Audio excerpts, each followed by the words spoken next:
આજે તો ન થવાની થઈ ગઈ. સવારમાં હું બાપાએ કીધું કે કામે જવાનું. જય દ્વારકાધીશ. અમારા મિની બ્લોગમાં તમારું હાર્દિક સ્વાગત છે.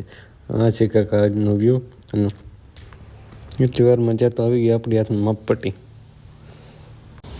આપણી સાઈડ રાખેલી છે રેલવે સ્ટેશનમાં. થોડુંક કોમેન્ટ કરી નાખજો તમારો ભાઈ કેવોક લાગે છે ચશ્મામાં.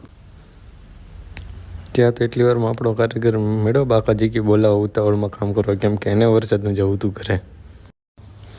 ત્યાં તો એટલી વારમાં જઈને મને કામ કરવાની આળસ હોઈ ગઈ. ત્યાં મેડમ હું કામ કરવા વગર દિવાળી આપણે કરી નાખીએ ફૂલ ખાણીયું. તમારે જો વેલ્ડિંગ શીખવું હોય તો કરી નાખો કોમેન્ટ. એટલી વારમાં કામ કરીને ત્યાં તો ઠકાઈ ગયું.